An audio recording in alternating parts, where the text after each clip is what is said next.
편안하게 앉으셔서 좌선 시작하시면 됩니다. 법문을 듣는 시간이나 좌선을 하는 시간이나 사실은 의미가 똑같습니다. 단지 이제 법에 대한 이야기를 들으시면서 좌선을 하신다고 생각을 하시면 됩니다.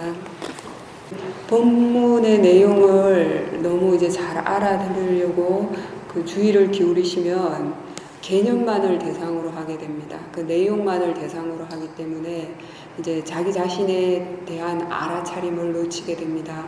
그래서 이제 법문을 들으면서도 그 법문 내용에 대해서 로바나 도사가 이제 즉 탐심이나 그 도사의 화, 진심이 일어날 수가 있습니다.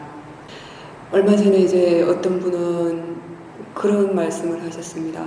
법문을 듣는데 법문을 듣기 전에는 그 마음이 자연스럽게 알고 있는 그 알아차림이 자연스럽게 이어졌는데 법문을 들으면서 어느 순간 법문에 대해서 호기심이 생기면서 법문 내용을 잘 알아들으려고 노력하다 보니까 어느 순간 자기 자신에 대한 알아차림을 놓치고서 법문 내용에 대해서 탐심으로써 내용만을 듣고 나니까 법문을 듣고 나니까 오히려 그 사티 사마디 지혜의 힘이 더 약해졌다고 했습니다.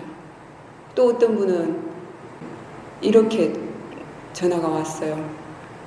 저 역시 모든 번뇌로부터 벗어난 건 아닙니다. 설마 제가 모든 번뇌로부터 완전히 벗어난 도인이라고 생각하시는 분은 없으시겠죠, 그죠? 그렇기 때문에 저 역시 제 몫의 번뇌와 제 몫의 수행을 유지해 나가면서 단지 조금이라도 먼저 수행에 대해서 이해하고 조금이라도 먼저 수행에 대해서 익숙해진 입장에서 여러분과 함께 수행하고자 이런 말씀을 드리는 겁니다. 그렇기 때문에 저 역시 제 심리 상태나 혹은 또 이해시키고자 하는 욕구가 강하게 일어난다면은 일종의 평정심을 놓치고서 말이 빨라지거나 혹은 목소리 톤이 높아집니다. 이제 그런 법문 파일을 하나 듣고서 이제 듣다가 끄고는 도사가 나서 전화가 왔더라고요. 왜 수행을 강요하냐고. 같은 법문에 대해서 왜 한 분은 탐심으로서 그 내용을 듣게 되고 왜 한 분은 도사의 화로서 법문을 들었을까요? 로바의 탐심, 도사의 화가 어디에 있는 겁니까? 대상에 있는 겁니까? 자신에게 있는 겁니까? 자신의 고정관념과 상관인 관계가 있는 겁니다. 자신의 고정관념과 번뇌는 이렇게 이제 말씀을 드리는 이유는 한 예를 말씀드린 겁니다. 그렇기 때문에 지금 이 상황에서 우리가 법문을 듣는다는 것은 수행에 대한 정보를 듣고 그것을 자기 자신에게 적용해서 법에 대한 바른 이해를 개발시키는 것이 목적입니다. 그래서 지금 법문을 열심히 내용만 열심히 받아들여서 다른 데 가서 다시 수행을 하려고 하시는 것보다는 차라리 지금 이 순간에 수행을 하시면서 법의 의미에 대해서 숙고를 하시는 것이 더 좋습니다. 그리고 늘 말씀드리지만 부처님께서는 경전에 적혀 있다고 해서 혹은 대대손손 전해져 온 것이라고 해서 혹은 스승이 말한 것이라고 해서 혹은 스님이 말한 것이라고 해서 그대로 믿지 말라고 하셨습니다. 불교는 믿음의 종교가 아닙니다. 그냥 믿는 종교가 아닙니다. 불교는 부처님께서는 늘 들어보고 자신의 지혜로서 숙고해보고 자기 자신에게 적용해서 이것은 바람직한 것이다 라는 확신이 들었을 때 그때 받아들이라고 하셨어요. 그렇게 자신의 사유와 자신의 지혜로서 수행 체험을 통해서 이해하게 되면 그때는 믿을 필요가 없습니다. 자기 스스로 확신하기 때문에. 드리고 싶은 말씀은 늘 자신의 지혜로서 잘 숙고해서 스스로에게 적용을 해보시고 본문의 내용만을 너무 잘 알아듣기 위해서 애를 쓰면 자신에 대한 알아차림도 놓치고 대상 쪽과 마음 쪽에 대한 이해 자체가 놓쳐버리기 때문에 알아차림 자체가 약해지고 설령 지혜가 있던 분이라 하더라도 지혜 역시 힘이 약해질 수밖에 없습니다. 자기 자신에게 주의를 잘 기울이시기 바랍니다. 오늘은 대상과 마음에 대한 이야기를 좀 해볼까 합니다. 이 대상과 마음의 개념, 이것은 위파사나 수행의 시작이자 종착지라고도 말할 수가 있습니다. 왜 그런가 하면은 부처님께서 우리가 지금 현재 하고 있는 그 수행의 그 모태가 되는 그 대념 적용에서 이렇게 말씀을 하셨어요. 신수신법 4가지 대상으로 구분을 해서 말씀을 하셨지만 거기에서 가장 핵심이 되는 내용은 무엇인가 하면은 바로 대상과 마음에 대한 이해입니다. 그렇기 때문에 이 대상과 마음에 대한 이해가 개발이 되어졌을 때 그때 비로소 부처님께서 궁극적으로 유일한 길이라고 말씀하시는 그 팔정도의 지혜가 개발되는 그 초석이 놓여진다고 할 수 있습니다.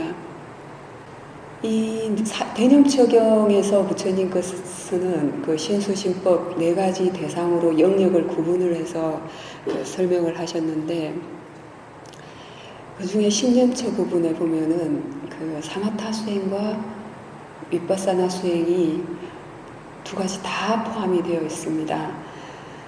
어떤 분은 또 이렇게 말씀을 하시더라고요. 한국 불교에서는 그 사마타와 위파사나의 개념도 모르면서 무조건 사마타와 위파사나 수행이라고 말을 한다라고 이제 비판을 하시더라고요. 이제 그분이 말씀하시는 이유는 사마타라는 것은 이제 그 중국에서는 거칠 지자로 표현을 했습니다. 마음을 가라앉혀서 조용히 안정되게 만드는 그 수행 방법적인 측면을 의미하기 때문에 그 사마타를 거칠 지자라고 번역을 했습니다. 이때 이제 궁극적으로 사마타라는 용어의 개념 자체는 그 거칠 지자라는 한자에서 의미를 그 유추해 볼 수 있는 것처럼 마음이 안정되고 고요해지고 가라앉는 그러한 것을 의미합니다. 그러나 이제 우리나라에서 보편적으로 사마타 수행이다, 보편적 그 위파사나 수행이다라고 말을 하는 것은 그렇게 마음이 안정되고 고요해지도록 만드는 그 수행 방법적인 측면을 그냥 사마타라고 얘기를 하고 그리고 지혜가 개발되도록 하는 수행 방법적인 측면을 위파사나라고 말을 하는 겁니다. 위파사나 수행이다라고 말을 하는 겁니다. 엄밀한 의미에서 사마타는 마음이 그 가라앉고 안정되어 가도록 하는 그런 그 자체를 의미하고 위파사나라는 것은 지혜로서 관찰한다는 그런 측면을 의미합니다. 그렇기 때문에 이것은 수행하는 그 관찰하는 측면에서의 입장을 말하는 겁니다. 이 관찰하는 측면에서의 마음 자세나 목적에 따라서 그 사마타적인 수행이 되느냐 위파사나적인 수행이 되느냐 하는 것이 됩니다. 조금 전에 잠깐 언급했던 것처럼 이 사마타적인 수행 방법이냐 위파사나적인 그 지혜가 개발되도록 하는 수행 방법이냐 하는 것은 그 근본 목적이 다르기 때문에 하는 과정도 다르고 결과도 다릅니다. 그래서 오랫동안 수행을 해보신 분들은 그 익히 잘 아시겠지만 이제 아직 완전하게 이제 개념이 정립되지 않은 분들을 위해서 이제 제가 이제 간략하게 말씀을 드리자면 그 사마타는 그 목적 그 자체가 마음을 안정시키고 가라앉히는 것이 목적입니다.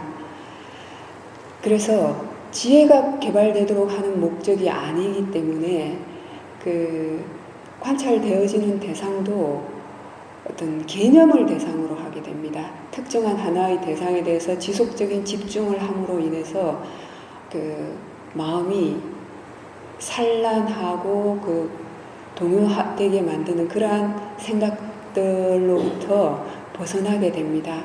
일시적으로 번뇌로부터 벗어나서 마음을 가라앉히고 안정시키는 것이 그 사마타적인 수행 방법의 목적입니다. 그래서 이제 이것의 한계는 그렇지만 그 지혜를 개발시키도록 하는 좋은 생각 역시도 안 했기 때문에 지혜 자체는 개발이 되지 않습니다. 그래서 그 지혜가 개발되도록 하기 위해서는 다시 위파사나적인 수행을 해야 합니다. 그렇다면은 이 위파사나적인 방법으로 수행을 했을 때 지혜가 개발이 된다라고 말씀을 드렸는데 어떻게 해서 이제 그러면 어떻게 관찰을 했기 때문에 위파사나적인 관찰 방법은 지혜가 개발이 되는가에 대해서 잠깐 말씀을 드리겠습니다. 이건 역시 이 대상과 마음에 대한 그 차이점을 이해하느냐 이해하지 못하느냐 바로 거기에서 시작됩니다. 위파사나는 어떻게 특별한 그 지혜로서 관찰한다라는 의미가 있습니다. 궁극적으로는 무상고 무아의 지혜로서 관찰을 할 때 위파사나의 위파사나적인 관찰이 되는 겁니다. 그랬을 때 그렇다면은 그 아직 그러한 충분한 지혜가 개발이 되지 않았을 때 그 지혜가 개발되도록 하는 초석이 되는 그 개념이 바로 대상과 마음에 대한 이해라고 볼 수가 있습니다. 부처님께서 그 산음처 수행에서 신수, 신법 4가지 대상에 대한 관찰을 통해서 궁극적으로 번뇌로부터 벗어나는 8정도가 개발이 된다 라고 말씀을 하셨습니다. 이때 그 8정도가 개발이 되는 그 시작은 바로 이 대상과 마음에 대한 그 차이에서 시작을 합니다. 대상과 마음에 대한 이해에서 비롯됩니다. 그래서 산음처 수행에서 말하는 4가지는 대상 쪽을 의미합니다. 관찰하는 마음 쪽의 지혜의 정도에 따라서 몸에 대한 관찰이 될 수도 있고 웨다나의 느낌에 대한 관찰이 될 수도 있고 마음에 대한 관찰이 될 수도 있고 법에 대한 관찰이 될 수도 있습니다.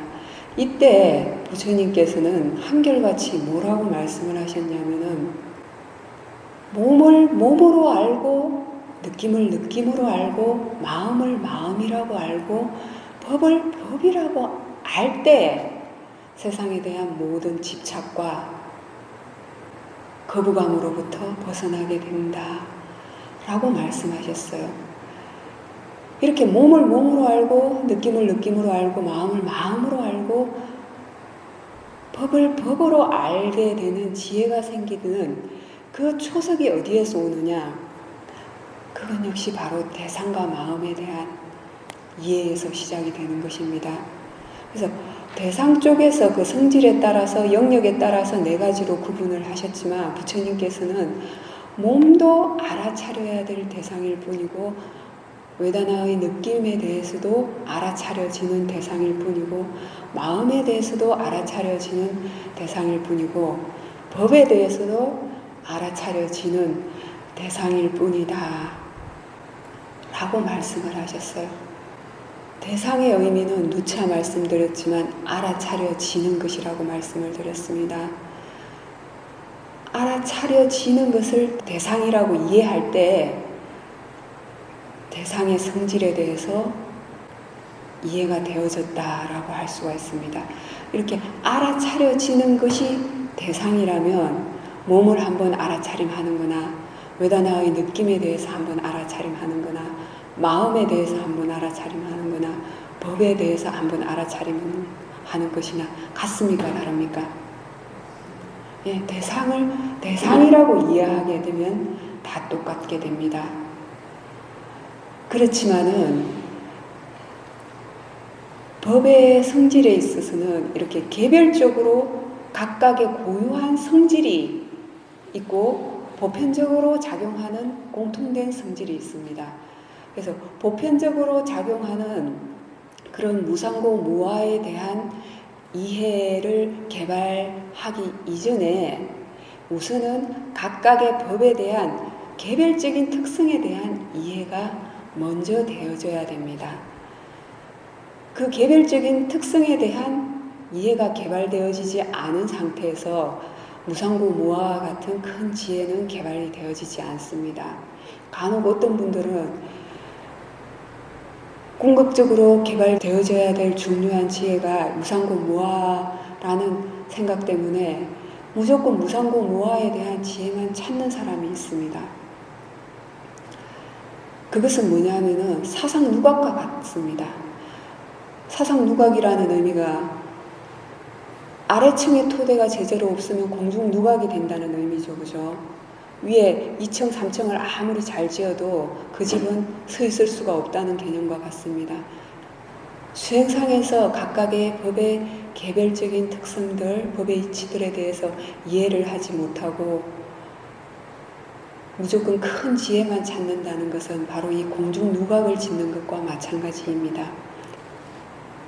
어제 우리가 관찰해야 될 대상이 생겨나는 문은 6가지 뿐이라고 말씀을 드렸습니다. 그것은 우리에게 인식되어지는 대상이 생겨나는 문의 측면에서 설명을 드린 것입니다. 그 대상이 우리가 궁극적으로 감시해야 되고 관찰되어져야 될 6가지 문은 안입이 설신, 의에서 생겨나는 보이는 것, 들리는 것, 냄새, 맛, 온몸에서 생겨나는 감촉들, 그리고 마음 작용들, 이 6가지입니다. 이랬을 때 문을 기준으로 각각의 문에서 어떤 대상들이 생겨나는가의 측면에서는 이렇게 육문에서 생겨나는 6가지 대상을 말씀을 드릴 수가 있고, 이것을 법의 영역의 차원에서, 대상의 영역의 차원에서 설명하면은 부처님께서 말씀하신 사념처 수행에서 4가지 대상으로 구분이 되어질 수가 있습니다. 우리가 궁극적으로 수행을 해 나가면서 지혜의 정도에 따라서 이 4가지 대상 중에서 그에 부합되는 대상을 관찰을 할 수가 있게 됩니다. 수행을 처음 시작하는 입장에서는 가장 기본적으로 신념처 수행에서 말하는 몸에서 생겨나는 감각, 감촉들, 그리고 몸의 움직임들, 이러한 것에서부터 시작을 하게 됩니다. 왜 신념처 수행에서부터 시작을 하라고 부처님께서 말씀을 하셨냐면은 다른 수념처나 신념처, 법념처에 비해서 관찰하기가 가장 쉽기 때문입니다. 누구나 어떠한 것이 대상이고 어떠한 것이 마음이다 라는 이해만, 약간의 정보만 주어진다면 누구나 몸에 대한 관찰은 쉽게 시작을 할 수 있기 때문에 부처님께서는 이 신념처 수행에서부터 말씀을 하셨습니다. 이 신념처 수행에 대한 관찰은 가장 기본적으로 어제 몸에 대한 관찰에서 말씀드렸던 것처럼 우리 몸에서 생겨나는 지수화풍 4대의 성질에 대한 관찰에서부터 시작을 할 수가 있게 됩니다. 우리 몸에는 4대의 성질이 늘 변화하면서 생멸을 반복합니다. 우리가 몸을 안다, 팔의 느낌을 안다, 다리의 느낌을 안다, 이러한 것은 사실 개념입니다. 개념이고 궁극적으로 실제하는 법의 차원에서 우리가 몸을 관찰할 때는 성질로서 알 수가 있습니다. 그래서 예를 들자면 몸에서 무거운 느낌이 생겨났습니다. 그때 무거운 감각 그 자체는 지수화풍 4대의 성질 중에서 지대의 성질입니다. 이 지대의 성질은 그 무겁고 가벼운 그 딱딱하고 부드러운 성질, 그 성질 자체가 바로 지대의 성질이 됩니다. 그 다음에 우리 몸에는 또 따뜻하고 차가운 성질이 있습니다. 이 따뜻하고 서늘한 이 반대되는 성질, 이것이 바로 화대의 성질입니다. 불의 성질입니다. 그 다음에 우리 몸에는 수행자가 또 쉽게 관찰할 수 있는 성질이 풍대의 성질이 있습니다. 마하시 쪽의 수행 방법에서 불은 끄짐을 주대상으로 관찰하는데 바로 이것은 이 풍대의 성질에 의해서 그 몸에서의 감각이 수축되고 팽창되고 하는 그 움직이는 성질을 관찰하게 되는 것입니다. 그래서 이 풍대의 성질은 이렇게 수축되고 팽창되는 그러한 움직이는 성질이 있게 됩니다. 그 다음에 수대의 성질은 처음 수행하는 수행자의 입장에서는 관찰되기가 쉽지 않습니다. 그렇지만 우리 몸에서 다른 지대나 화대, 풍대의 성질이 작용할 때 그 안에서 함께 작용을 합니다. 그래서 이 수대의 성질은 그 성질의 이론적인 측면에서 설명을 하자면은 그 의미는 흘러내리고 응축되고 그거 흩어져서 흘러내리고 하는 성질이 그 수대의 성질인데 나머지 3대의 성질이 그 작용을 할 때 함께 그 속에서 작용을 한다라고 이해를 하시면 됩니다. 부처님께서는 그래서 이러한 몸에 대한 관찰을 어떻게 하라고 말씀하셨나 하면은 앉아있을 때 앉아있는 줄 알고 서 있으면 서 있는 줄 알고 움직이면 움직이는 줄 알라. 밥을 먹고 있으면 그 먹을 때 먹는 줄 알고 심지어는 화장실에서 대소변을 볼 때조차도 알라라고 하셨어요. 여기에서 가장 중요한 단어는 무엇입니까? 안다는 것입니다. 그죠? 어떠한 상황에서도 알아차림이 있도록 해라. 사띠의 알아차림이 있도록 하라. 그것이 중요한 것입니다. 움직이고 앉고 서고 하는 그 자체가 중요한 것이 아니라 현재 자기 자신이 어떠한 상황에 처해 있고 어떤 행동을 하든지 간에 알아차림이 이어지도록 해라 라는 것이 이 신념처 관찰의 핵심입니다. 이때 그러면은 앉아있을 때 앉아있는 줄 알고 움직이면 움직이는 줄 알고 몸에서 딱딱한 감각이 있으면 딱딱한 감각이 있는 줄 알고 부드러운 감각이 생겨나면 부드러운 감각이 생겨나는 줄 알 때 이렇게 몸에서 생겨나는 현상들에 대해서 알고 하는 것은 바로 무엇을 위해서냐? 바로 대상과 마음에 대한 이해의 개발을 위해서입니다. 수행을 하지 않는 사람들이 통상적으로 자기 몸을 관찰할 때 어떻게 알게 됩니까? 나의 몸이라고 생각을 하게 됩니다. 나의 다리라고 생각하게 되는 겁니다. 내 몸이 움직인다라고 생각을 하게 되는 겁니다. 그러나 부처님께서는 뭐라고 말씀하셨습니까? 나라고 말할 만한 것은, 이름 붙일 만한 것은 그 어디에도 존재하지 않는다 라고 하셨어요.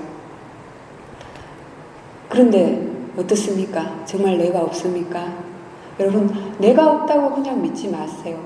부처님께서 부처님의 지혜로서 내가 없다라고 말씀하셨지만 우리는 그냥 내가 없다고 믿어야 하는 것이 아니라 수행을 해 나가면서 왜 그렇다면은 이 나라고 굳게 생각하는 이것은 무엇인가?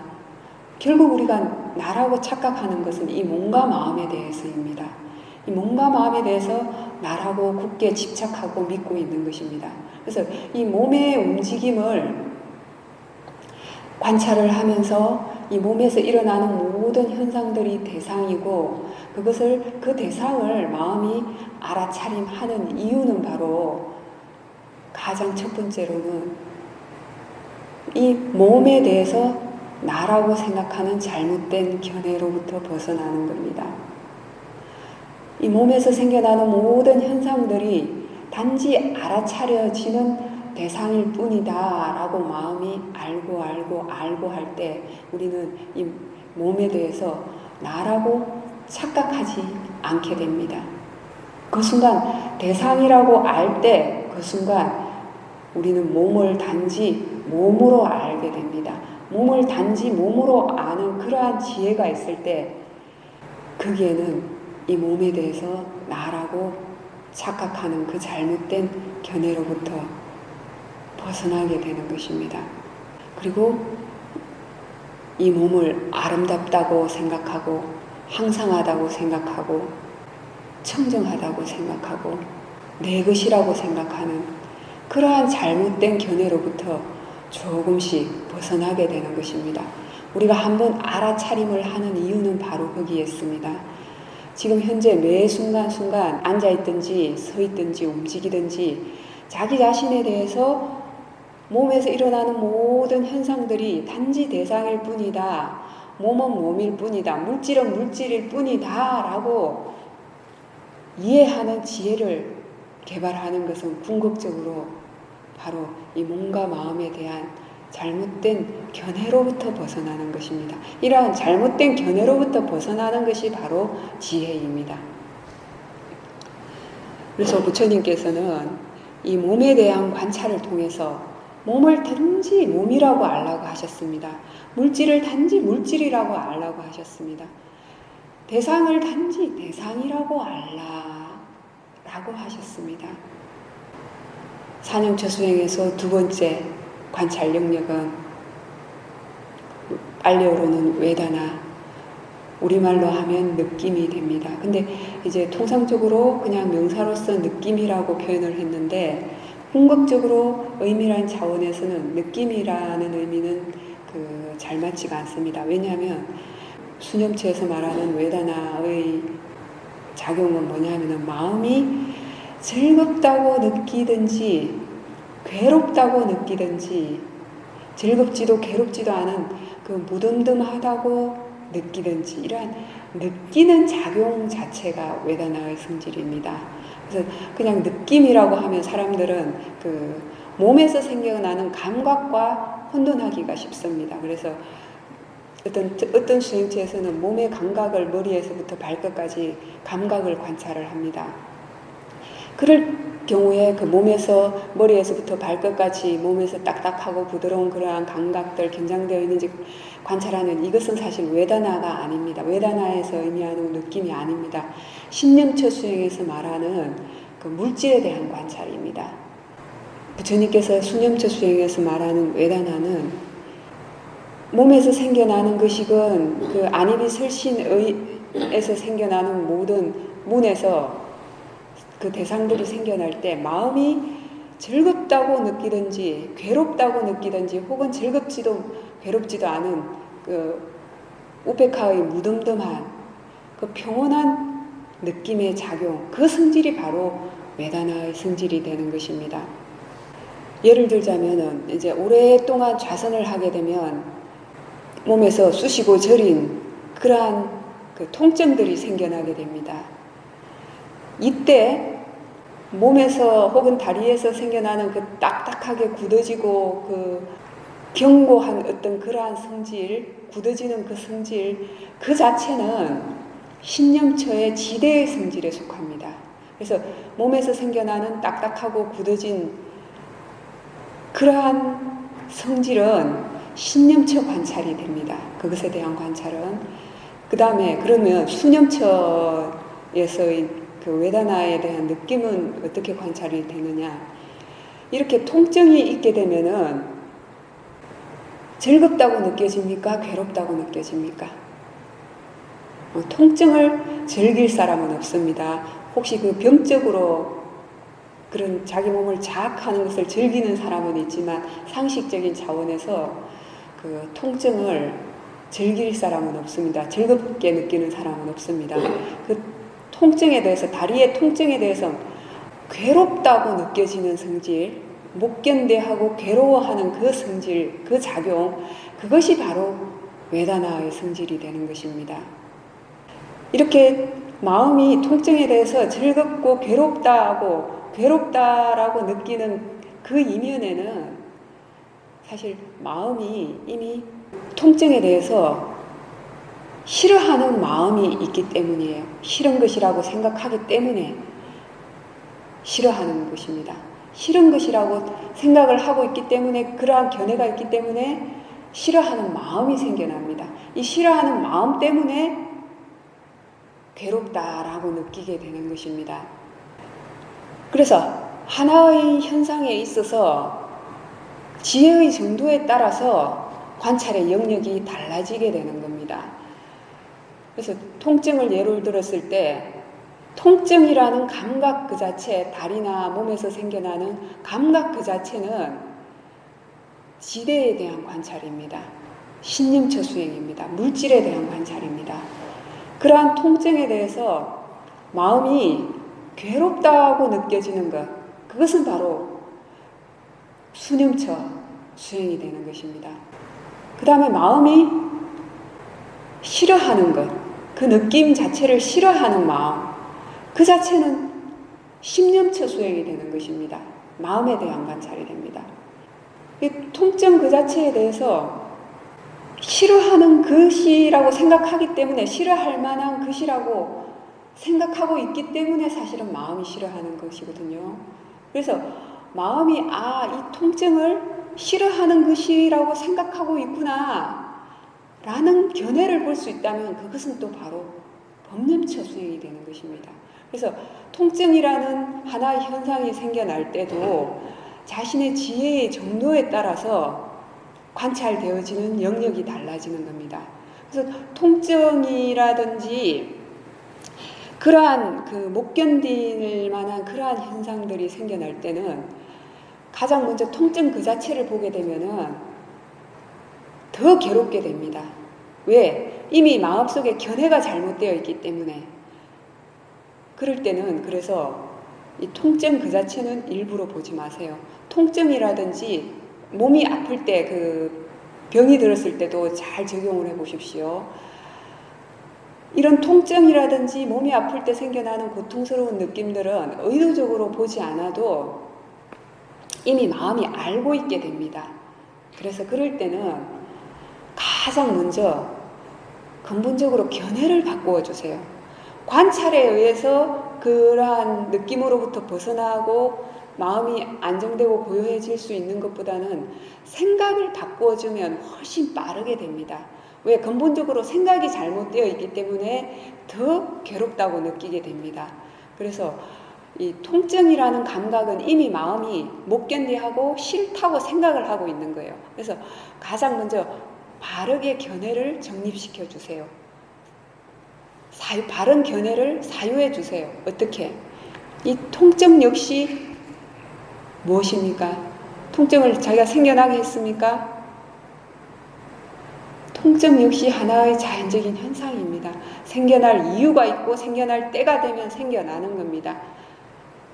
이렇게 자연적인 현상일 뿐이다 라고 스스로에게 일깨워 주게 되면은 통증에 대해서 거부하는 마음이 생겨나지 않고 통증 그 자체를 있는 그대로, 생겨나는 그대로 받아들이게 됩니다. 그리고 나서 통증에 대해서 못 견뎌하는 마음을 관찰해 주세요. 이 통증 역시 자연의 이치일 뿐이고 알아차려야 될 대상일 뿐이다 라고 견해를 먼저 바르게 해주세요. 이것은 바로 법념처 수행에서의 지혜가 하는 역할을 보고 들은 정보를 이용해서 자신의 사해로서 생각할 줄 아는 지혜로서 법념처 수행에서의 지혜를 적용하는 것이 됩니다. 그래서 수행을 무조건 하는 것보다는 이렇게 지혜를 먼저 적용을 하고 관찰을 해주면 훨씬 더 수월하게 지혜가 개발이 될 수가 있습니다. 이렇게 대상일 뿐이고 자연적인 일치일 뿐이다 라고 스스로 바르게 견해를 정립시켜 주고 나면은 마음이 못 견뎌하는 마음이 있는지 없는지 그걸 봐주세요. 싫어하는 마음이, 통증에 대해서 싫어하는 마음이 있는지 없는지를 먼저 보세요. 만약에 견해에 대한 정립, 이해가 바르게 되어졌다면 사실 이렇게 견해만 바르게 해주는 것만으로도 더 이상 마음이 통증을 싫어하지 않게 됩니다. 그러나 혹시 한 번 더 확인해 주세요. 통증에 대해서 싫어하는 마음이 있는지. 그 다음에 통증을 느끼고 있는지 알고 있는지를 확인을 해주세요. 통증에 대해서 싫어하는 마음이 있으면 통증을 느끼고 있게 됩니다. 통증 속에 밀착을 해서 통증을 감각적으로 느끼고 있게 됩니다. 그러나 통증에 대해서 싫어하는 마음이 없다면은, 그리고 통증을 알아차려지는 대상이라고 이해하게 된다면 통증은 아마 그 순간에 아주 힘이 약해져 있고 하나의 감각으로서만 변해가는 것을 알 수가 있게 됩니다. 그렇지만 이제 제가 적용하는 차원에서 근원적인 원리를 설명드렸지만 수행을 하실 때 반드시 이렇게 되어지지 않을 수가 있습니다. 그것은 자신의 지혜가 아직 그만큼 충분히 개발이 되어지지 않았기 때문이에요. 그래서 이렇게 적용을 해보시고 그래도 도저히 안 된다면, 통증이 점점 더 심해진다면 그럴 때는 알아차림하면서 천천히 자세를 바꾸어 주세요. 억지로 참아서 통증을 억지로, 특히 육체적인 질병이 있는 경우에 억지로 통증을 참아서 마음이 못 견뎌하는 마음이 더 심해지도록 하는 것은 바른 수행이 아닙니다. 그래서 지금 말씀드린 것처럼 통증이라든지 이러한 감각들, 싫어하는 감각들에 대해서는 가장 먼저 견해를 바르게 정립해 줄 것. 자연의 이치이다. 알아차려야 할 대상일 뿐이다.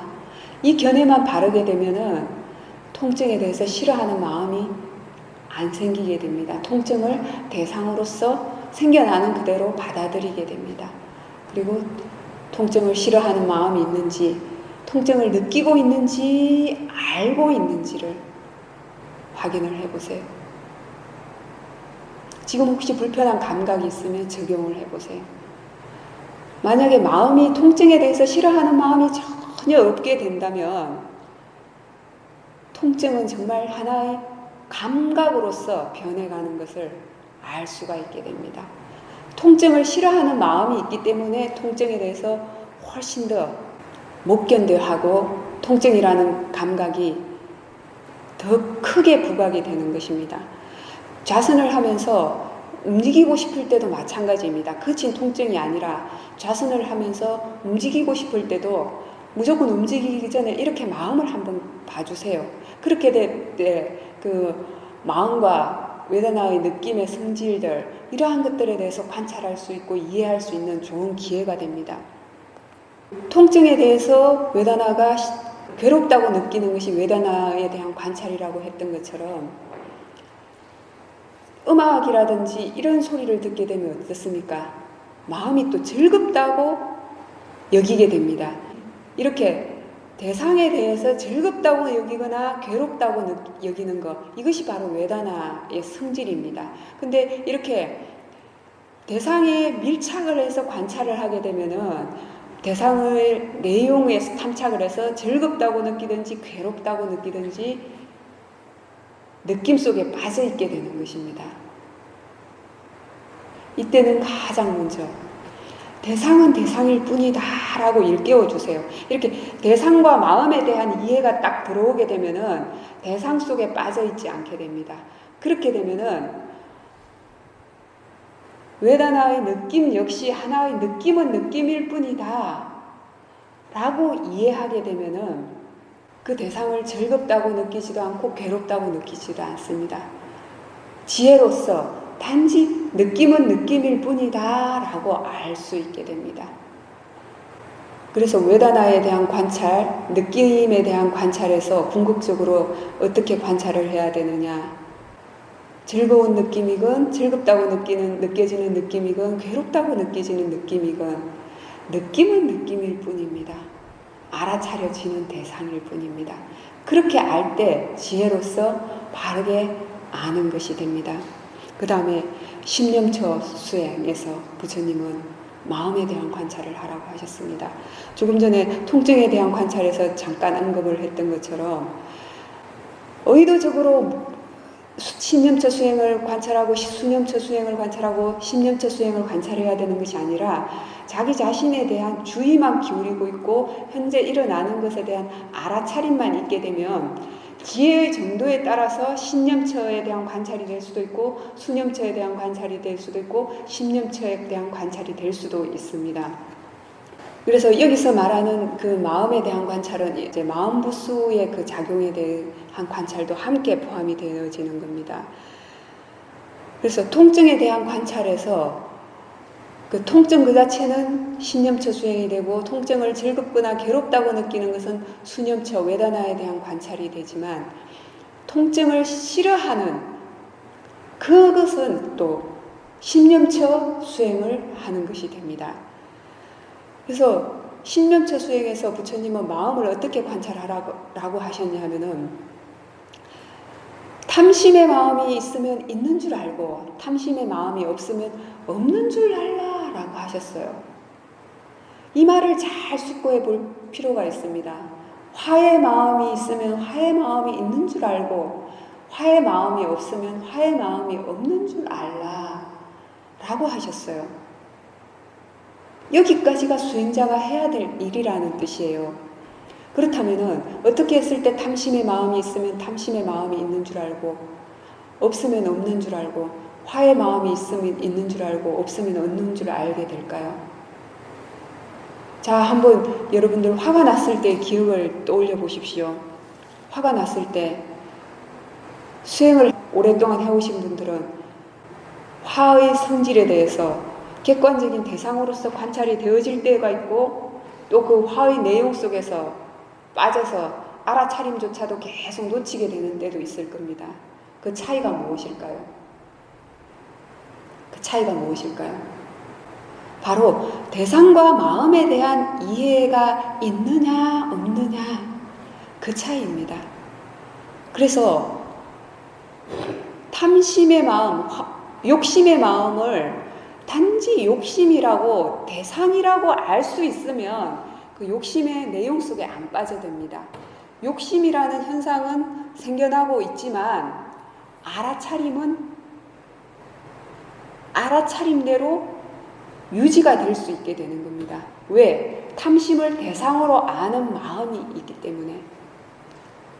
탐심을 단지 탐심일 뿐이라는 마음이라고 알든지 마음일 뿐이라고 알든지 아니면 알아차려지는 대상일 뿐이라고 알든지 어떠한 지혜라도 작용을 하게 되면 우리는 탐심이라는 욕심이 생겨났을 때 그 내용 속에 빠져들지 않고 마음은 알아차림이 유지가 되게 됩니다. 화의 성질 마찬가지입니다.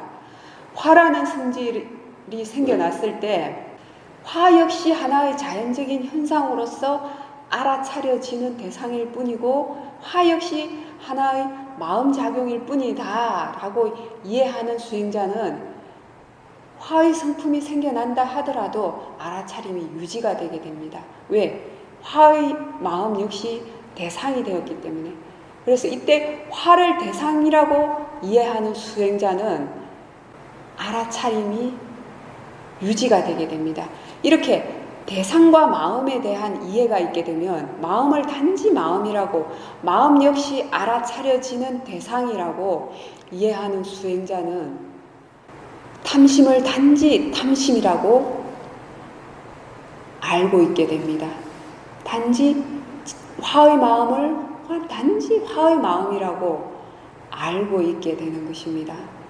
여기서 이제 마음에 대한 관찰을 하는 데 있어서 어제 말씀을 드렸던 것처럼 마음을 안다는 것은 몸을 관찰하는 것처럼 장소는 없지만 마음이 하는 일이나 작용으로서 마음을 알아차림할 수 있다라고 말씀드렸습니다. 지금 번뇌에 대한 관찰, 이렇게 화의 마음이 있으면 화의 마음이 있는 줄 알고 욕심의 마음이 있으면 욕심의 마음이 있는 줄 알고 없으면 없는 줄 아는 것, 이때도 한번 마음을 관찰하는 것이 됩니다. 이때 아직 지혜의 힘이 약한 상태에서는 개념적인 측면과 함께 관찰을 하게 됩니다. 개념적인 측면은 어떻게 관찰이 되느냐 하면은 생각을 관찰할 때, 예를 들자면 과거에 화가 났던 일을 떠올렸을 때 지금 현재 일어나는 것은 생각으로서 과거를 기억을 떠올리게 됩니다. 그죠? 그 사건 그 자체는 과거에 있었지만 생각이 과거의 일을 다시 기억을 할 때 지금 현재 하고 있는 생각은 과거입니까? 현재입니까? 지금 현재입니다. 그죠? 과거의 마음은 과거에 생겨났다 사라졌습니다. 그렇지만 과거에 생겨났다 사라진 그 마음을 원인으로 해서 지금 현재의 마음이 그때를 기억하는 마음이 다시 결과로서 생겨난 겁니다. 이때 아직 그 사띠의 자연적인 가속도가 자연적인 성품이 되지 않았을 때는 생각하고자 하는 욕구가 너무 강하기 때문에 생각을 알아차림하는 순간에 바로 알아차림을 놓치고서 생각의 내용 속으로 빠져들게 됩니다. 그래서 아직 사띠의 힘이 약한 상태에서는 생각 역시 알아차려야 될 대상일 뿐이다. 생각을 한번 보는 건 역시 한번 마음을 보는 것일 뿐이다 라는 견해를 먼저 숙고해 주세요. 그렇지 않으면 생각이 많이 일어난다는 것에 대해서 싫어하는 마음이 생겨나게 됩니다. 왜? 알아차림을 자꾸 놓치게 되기 때문에. 그런데 한번 생각해 보세요. 생각 역시 하나의 알아차려지는 대상일 뿐입니다. 그렇다면 생각을 한번 알아차림하는 거나 몸의 감각을 한번 알아차림하는 거나 같습니까? 다릅니까? 알아차려지는 대상이라고 이해하면 다 똑같습니다. 그런데 생각하고자 하는 욕구가 너무 강하고 알아차림의 힘이 약할 때는 생각을 대상으로 알아차림하게 되면은 생각하고자 하는 욕구의 힘이 더 강해서 알아차림을 놓치게 되기 때문에 생각을 한번 알아차림한 순간 다시 소리가 들리는 것이나 눈으로 보이는 현상을 통해서 알아차림의 힘을 키워가시면 됩니다. 그래서 알아차림의 힘이 좋아지게 되면은 생각 역시 알아차릴 수가 있게 됩니다. 이 생각이 바로 마음이 하는 작용입니다. 그래서 지혜의 정도에 따라서 생각을 자꾸 관찰을 하다 보면은 이 생각이 어떻게 보여지는가가 달라집니다. 이 생각이 보여지는 차원에 따라서 그 수행자의 지혜를 짐작할 수 있게 됩니다. 그래서 생각을 일부러 어떻게 봐야 하는 것은 아닙니다.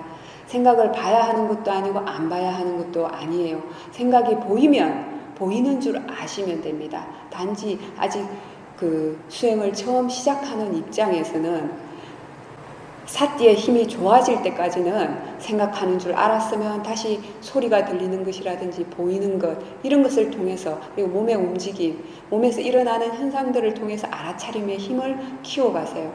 어떤 분들은 생각이 너무 많으면 알아차림을 자꾸 놓치기 때문에 그냥 다른 특정한 대상에 대해서 지속적으로 집중하는 분도 있습니다. 호흡이라든지 그것도 하나의 방법입니다. 사띠의 힘을 키우는 방법입니다. 그렇지만 이것도 한번 잘 적용을 해보십시오. 생각 속에 빠져들 때는 소리나 보이는 것에 대한 알아차림을 자꾸 놓치게 됩니다. 거의 안 되게 됩니다. 역으로 보이는 것과 들리는 것에 대한 알아차림을 분명하게 인지하고 있게 되면 생각 속으로 잘 안 빠져들게 됩니다. 그래서 특정한 하나의 대상만 관찰을 하게 되면은 알아차림이 그 대상 쪽에 밀착을 하게 되는데 이 보이는 것과 들리는 현상을 동시에 한번 인지해 보십시오. 지금 한번 실험을 해 보십시오. 보이는 것과 들리는 것을 동시에 인지하게 되면 특정한 대상에도 빠져들지 않으면서 생각 속으로도 빠져들지 않고 지금 현재에 분명하게 깨어있는 알아차림이 유지가 되게 됩니다. 이제 각자의 성향이나 그때그때의 마음 상태에 따라서 수행하는 방법이 달라져야 됩니다. 그리고 중요한 것은 뭐냐 하면은 늘 견해가 발라야 된다, 마음가짐이 발라야 된다라고 말씀을 드려야 되는데 수행을 이렇게 함으로 인해서 견해를 적용함으로 인해서 반드시 어떻게 되어져야 한다라는 생각을 먼저 내려놓으세요. 이렇게 함으로 인해서 생각이 자꾸 더 이상 생각 속으로 안 빠져들고 생각이 안 일어나야 된다라는 견해가 있게 되면은 그건 수행이 처음부터 잘못된 겁니다. 수행은 어떻게 되어지도록 만드는 것이 아니라 뭔가 마음에서 일어나는 현상을 있는 그대로 이해하는 것이 수행입니다. 있는 그대로 이해하기 위해서는 있는 그대로 먼저 드러나도록 하는 것, 보여지도록 하는 것이 첫 번째입니다. 있는 그대로 보여진다는 것은 무슨 뜻이냐면은 지금 현재 자신의 마음이 고요하지 않고 생각이 많으면 고요하지 않고 생각이 많다라고 아는 것이 바르게 아는 것입니다. 생각을 없어지도록 혹은 마음이 고요해지도록 관찰하는 것은 견해가 잘못된 것입니다. 윗바사나 수행에서 첫 번째는 있는 그대로 아는 것입니다. 고요하지 않으면 고요하지 않은 줄 알고 생각이 많으면 생각이 많은 줄 아는 것이 부처님께서 말씀하신 신념처 수행입니다. 단지 생각 속으로 자꾸 빠져서 알아차림을 놓치게 된다면 그때는 아직 그 생각이나 마음 쪽을 볼 그 힘이 약한 상태인 거예요. 그리고 일시적으로 약해졌던 아니면 아직 개발이 되어져서 약해졌던 그럴 때는 조금 전에 말씀드린 방법으로 사띠의 힘을 먼저 키우는 쪽으로 호흡이라든지 아니면 보이는 것과 들리는 것을 알아차림한다든지 혹은 보이는 것과 들리는 것을 동시에 알아차림한다든지 해서 사띠의 힘을 좀 키워주세요. 그렇지만 견해에 대한 숙고 역시 잊지 말아주세요. 지금 현재 생각이 많고 고요하지 않은 것, 이건 역시 자연적인 현상이다. 이건 역시 알아차려지는 대상일 뿐이다. 어떻게 수행을 고요해지도록 생각이 없어지도록 만드는 것은 바람직하지 않습니다. 생각이 많으면 많은 줄 알고 고요하지 않으면 고요하지 않은 줄 아는 것, 그것이 바르게 아는 것이고 바른 견해입니다. 윗바사나 관찰의 시작도 대상에 대한 이해, 대상과 마음에 대한 이해라고 말씀드렸던 것처럼 지혜가 궁극적으로 개발이 되어져서 궁극적으로 이해되어지는 것 역시도 대상과 마음에 대한 이해입니다. 세우민 수행에서 특정한 대상에 대해서 하나하나 밀착해서 알아차림하도록 하지 않는 이유는 바로 이 대상과 마음에 대한 이해가 자연스럽게 개발이 되도록 하기 위해서입니다. 예를 들어서 특정한 대상에 대해서 걸어다닐 때 다리에 대해 움직임에만 집중적으로 관찰을 하고 코의 호흡에만 집중적으로 관찰을 하게 되면 그 대상의 내용, 개념 속에 빠져 있게 됩니다. 그래서 이렇게 특정한 대상 쪽에 집중을 해서 관찰을 하게 되면 이 대상 쪽과 마음 쪽에 대한 차이, 그 개념에 대한 지혜가 개발이 되어지지 않습니다. 그래서 육권에서 생겨나는 대상들이 하나하나의 성질의 측면에서도 알아차려지는 대상일 뿐이고 그것을 아는 것은 마음이라고 이해해야 되지만 수행의 큰 흐름에서도 생겨나는 모든 것, 관찰되어지는 모든 것은 다 대상 쪽이다라는 이해를 잘 숙고해 보십시오. 그리고 관찰되어지는 이 모든 현상들, 그것이 마음이건 몸에서 생겨나는 것이건 물질에 대한 것이건 일어나는 현상 쪽은 다 관찰되어지는 대상 쪽입니다. 이 관찰되어지는 대상 쪽과 수행을 하는 마음 쪽은 그 성질이 다르게 됩니다. 자, 그러면 수행을 하다가 오랫동안 이제 좌선을 해서 마음이 안정되어서 편안하고 고요한 안정된 사마디가 생겼어요. 이때 고요하고 편안하고 안정된 그 상태가 대상 쪽입니까? 마음 쪽입니까? 잘 숙고해 보십시오. 예.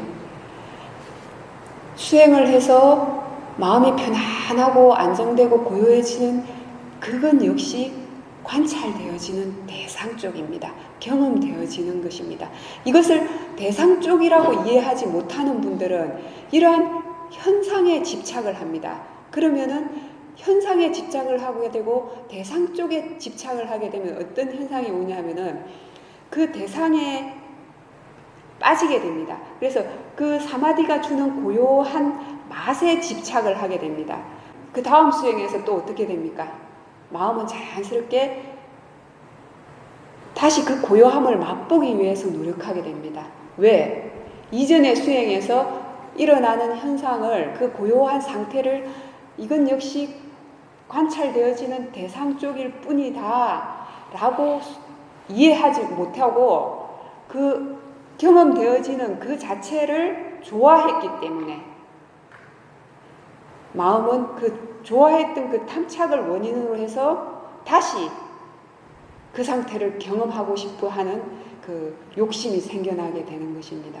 그래서 이 대상을 대상이라고 쪽이라고 이해를 하지 못하게 되면은 그 대상의 내용에 대해서 좋아하거나 싫어하는 마음이 생겨나게 되는 겁니다. 그래서 사마디가 주는 그 고요하고 편안한 안정된 그 상태 역시도 대상일 뿐입니다. 그리고 혹시 또 수행의 리듬이 깨지거나 해서 마음이 안정되지 않고 고요하지 않은 그 산란하고 불안하고 생각이 많은 그 상태, 그것은 대상 쪽입니까? 마음 쪽입니까? 그건 역시 대상 쪽입니다. 그런데 이건 역시 알아차려지는 대상이라고 이해하는 지혜가 없게 되면 어떻게 됩니까?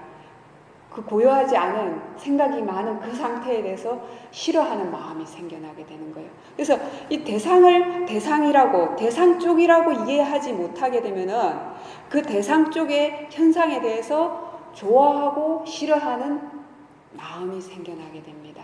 이 대상 쪽과 이 수행을 하는 마음 쪽의 차이를 잘 숙고해 보세요. 이 대상 쪽은 그 어떤 마음이 생겨나도 상관이 없습니다. 이 대상 쪽에서는 고요하지 않은 마음이 생겨나도 상관이 없고 생각이 많은 현상이 생겨나도 상관이 없습니다. 그렇지만 수행을 하는 마음 쪽에서는 늘 바른 견해가 있고 탐심도 거부하는 마음도 허용하지 않아야 됩니다.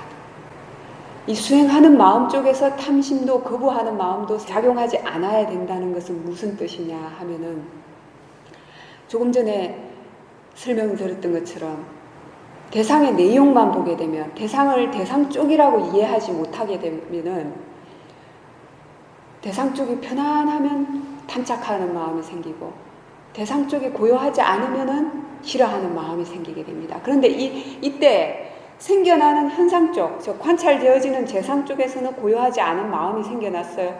화라는 성질이 생겨났어요. 이 관찰하는 마음 쪽에서 이 화 역시 자연의 현상일 뿐이다. 알아차려지는 대상일 뿐이다. 라는 바른 견해가 작용하고 있게 되면은 이 생겨나는 쪽에서는 화의 성질이 생겨났지만 이 수행하는, 관찰하는 마음 쪽은 고요해지게 됩니다. 왜?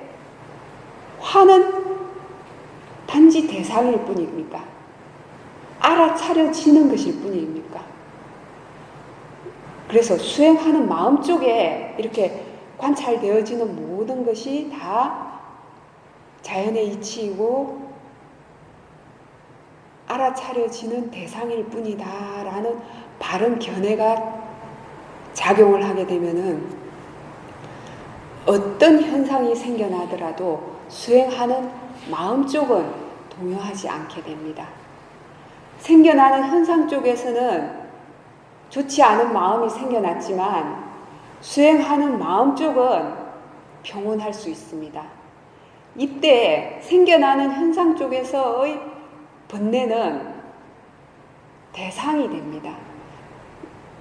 수행하는 쪽의 마음은 선법이 됩니다. 지혜가 됩니다. 그래서 관찰되어지는 대상 쪽에서 좋은 마음이 일어나든 안 좋은 마음이 일어나든 관찰되어지는 대상의 영역에서는 이것은 단지 대상일 뿐이다 라고 알고 있게 되면은 선법도 법이 되고 불선법도 법이 되는 부처님의 말씀을 이해하게 되는 것입니다. 그래서 누차 대상 쪽과 마음 쪽의 차이에 대해서 말씀을 드리는 것입니다. 대상 쪽에서는 어떤 현상이 일어나도 상관이 없습니다. 대상 쪽에서는 탐진치가 일어날 수밖에 없습니다. 왜? 원인이 남아있기 때문에. 그렇지만 수행하는 마음 쪽에서는 늘 바른 견해가 있는지 일어나는 현상들에 대해서 이렇게 저렇게 바꾸고 싶은 마음이 작용하진 않는지 뭔가 원하는 마음은 없는지 이러한 마음 자세를 늘 이렇게 점검을 해야 합니다. 알아차림을 한번 하는 것보다 이렇게 견해를 바르게 하고 마음가짐을 바르게 하는 것이 더 중요합니다.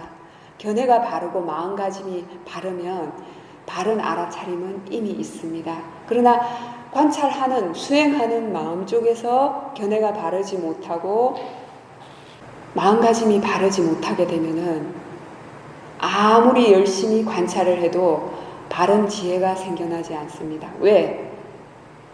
까만색 선글라스를 끼면 세상이 다 까맣고 파란색 선글라스를 끼면은 세상이 다 파란 것처럼 이 수행하는, 관찰하는 마음 쪽의 견해가 잘못되면 이미 관찰되어지는 영역은 다 잘못되었기 때문입니다. 그래서 끊임없이 견해에 대해서 말씀을 드리고 이 대상 쪽과 마음 쪽의 차이에 대해서 말씀을 드리는 것입니다. 이제 세우민 수행에서 처음에는 대상 쪽에 대한 관찰에서 시작을 합니다. 대상 쪽에 대한 관찰에서 밖에 시작을 할 수가 없습니다. 처음에는. 그렇지만 이 대상을 아는 것은 누가 압니까? 궁극적으로 마음이 압니다.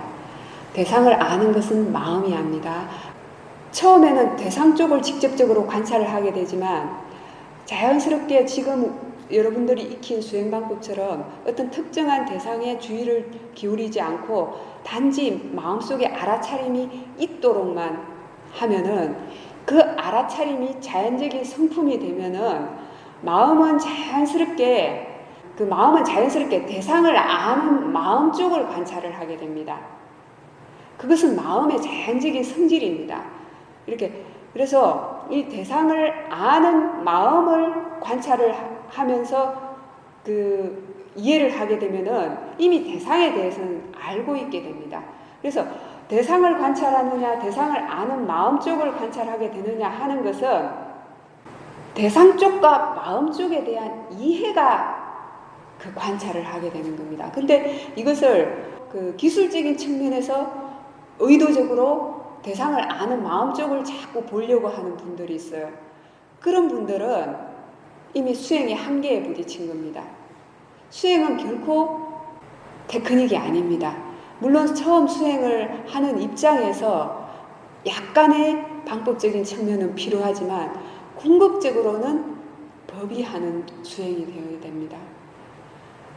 지혜의 정도에 따라서 대상을 직접 관찰을 할 수도 있고 대상을 아는 마음을 관찰할 수도 있게 됩니다. 그렇다면 의도적으로 대상을 아는 마음을 보아야 됩니까? 찾아야 됩니까? 지혜가 대상을 볼 수도 있고 대상을 아는 마음을 볼 수도 있는 겁니다. 단지 수행자가 숙고해야 보아야 될 부분은 뭐냐면은 어느 쪽이 대상 쪽이고 어느 쪽이 대상을 아는 마음 쪽인가. 그것에 대해서는 숙고를 해보아야 됩니다. 그렇다고 처음부터 아직 사띠의 가속도도 이어지지 않은 차원에서 자꾸 그렇게 점검을 하라는 뜻은 아니고 어느 정도 사띠의 알아차림이 자연적인 가속도가 생기고 마음이 안정되어서 자연스럽게 알아차림이 이어질 때 그럴 때는 한번 숙고를 해보세요. 어느 쪽이 대상 쪽이고 어느 쪽이 마음 쪽인가. 그 차이만 이해하게 된다면 마음 쪽에 머물 수 있게 됩니다. 그렇게 되면 자연히 대상을 직접적으로 아는 것이 아니라 대상을 아는 마음 쪽을 관찰을 할 수가 있게 됩니다. 사람이 하는 수행이 있고 법이 하는 수행이 있습니다. 우리가 처음 수행을 시작할 때 소리를 알아차림하고 보이는 것을 알아차림하고 알아차림이 있는가 없는가 자꾸 확인을 하고 이러한 것은 사람이 의도적으로 하는 수행입니다. 그렇지만 이렇게 사람이 의도적으로 하는 수행이 능숙해져서 자연적인 성품이 되면은 그것이 습관이 되어서 법이 자기 할 일을 조금씩 하게 됩니다. 그래서 어느 정도 알아차림이 잘 이어질 때 그런 때는 의도적으로 알아차림을 알아차리려고 하는 노력을 한번 멈추어 보세요. 지금 현재 아무것도 하지 말아 보세요. 자, 지금 잠깐 그 차이를 이해할 수 있도록 제가 말씀을 드리자면, 자, 지금 알아차림 하지 말아 보세요. 알고 있는 것이 없습니까? 알아차림 하지 말아 보세요. 알고 있는 것이 없습니까? 좌선하는 동안에 내 알아차림을 하셨기 때문에 아직 수행을 하신 지 얼마 안 됐다 하더라도 알아차림을 안 하려고 해도 이미 자기 자신에 대해서 알고 있을 거예요.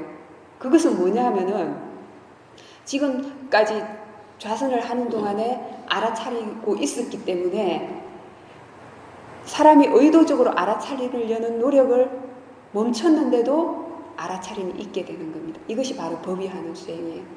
그런데 이렇게 법이 하는 수행을 하게 되면은 사람이 의도적으로 하는 노력을 안 해도 자연스럽게 그 가속도가 이어지게 됩니다. 근데 아직 힘이 좋지 않은 상태에서는 잠깐이지 다시 알아차림을 놓치게 됩니다. 사람이 의도적으로 더 이상 노력을 안 하면. 그렇기 때문에 가끔씩 실험만 해보세요. 아, 좀 자연스럽게 잘 이어진다 싶을 때는 의도적인 노력을 멈추어 보세요. 의도적인 노력을 멈추었는데도 자연스럽게 마음이 알아차려지는 것이 있다면 그때는 법이 자기 할 일을 하고 있는 겁니다. 그럴 때는 사람이 의도적인 노력을 멈추어 주세요. 그리고 다시 또 하다 보니까 그 힘이 떨어져서 알아차림을 좀 놓치게 된다. 그럴 때는 또 사람이 의도적으로 하는 노력을 하시고 견해에 대해서 숙고를 해주시고 하시면 됩니다. 또 한 가지, 어제 어떤 분이 그런 말씀을 하셨습니다. 자연스럽게 자기 자신에 대해서 알아차림을 계속 하고 있었는데 어느 순간 어떤 특정한 대상이 생겨나면서 어떤 자극적인 대상에 대해서 마음이 자극적인 대상을 쪽으로 주의가 기울어지면서 그것과 함께 연상되는 어떤 생각들이 막 일어났다고 했습니다. 이때 처음에 그 특정한 대상이 생겨나기 전에 자기 자신에 대한 알아차림이 계속해서 있도록 한 것, 의도적으로 있도록 한 것, 이것은 사람이 의도적으로 한 수행입니다. 그런데 여기서 어떤 특정한 대상이 자극적으로 생겨났을 때 그 순간 그 대상과 연계해서 어떤 생각들이 자연스럽게 막 생겨나는 것, 그것은 법이 하는 일입니다. 법이 하는 일을 거부할 필요는 없습니다. 그리고 그러한 그 대상이 하나 생겨났을 때 상관이 있는 생각들이 연상작용으로 끊임없이 생겨났다고 알 때 이미 그것은 알아차림이 있었던 거예요. 자연스럽게 법이 하는 수행으로서 알아차림이 가속도가 이어졌던 거예요. 여기서 중요한 것은 만약에 생각이 더 꼬리에 꼬리를 물고 가서 알아차림을 놓치게 된다면 그때는 법이 하는 수행의 힘이 약하기 때문에 사람이 의도적으로 다시 견해를 바르게 해주고 알아차림이 있도록 해야 합니다. 그렇지만 그렇게 생각이 꼬리에 꼬리를 물었을 때 자연스럽게 일어나는 줄 알고 또 그 생각들이 불필요하다는 것을 알고 다시 자연스럽게 몸과 마음에 대한 알아차림이 이어진다면 그것은 자연스럽게 수행이 바르게 되어지고 있는 것입니다. 그렇기 때문에 드리고 싶은 말씀은 어떤 현상들이 일어나야 된다라는 고정관념은 내려놓으세요. 일어나는 현상들은 그 무엇이 일어나도 상관이 없습니다. 일어나는 현상, 대상 쪽은 자신이 어떻게 일어나야 된다라고 관여할 필요가 없습니다. 수행자가 의도적으로 해야 될 일은 누차 말씀드렸습니다. 견해를 바르게 할 것, 알아차림이 있도록 할 것, 그 알아차림이 유지되고 있는가 그것만 할 것. 그 나머지는 법의 일에 맡기세요. 원인이 갖추어지는 만큼 마음이 안정되어질 것이고 원인이 갖추어지는 만큼 지혜가 개발되어질 것입니다. 아직 마음이 안정되지 않고 지혜가 개발되어지지 않았다면 조건이 성숙되어지지 않았기 때문입니다. 그러한 결과는 자신이 의도적으로 할 수 있는 일이 아닙니다. 수행자가 의도적으로 해야 될 일은 조금 전에 말씀드린 것처럼 견해를 바르게 하고 알아차림이 있도록 하고 그 알아차림이 유지되도록 하는 것. 이것이 수행자가 의도적으로 원인을 갖추는 일에 있어서 해야 될 일입니다. 그 나머지는 법의 일이고 결과입니다. 법의 일과 결과에 대해서는 관여할 필요가 없습니다.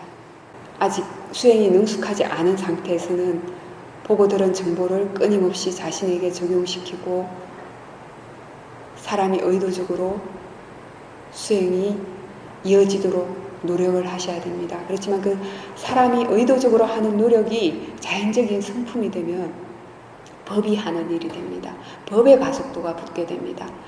그때까지는 그 법의 가속도가 붙게 되면은 더 이상 의도적인 노력을 하지 않아도 됩니다. 그때까지는 의도적으로 사람이 하는 노력을 하셔야 됩니다.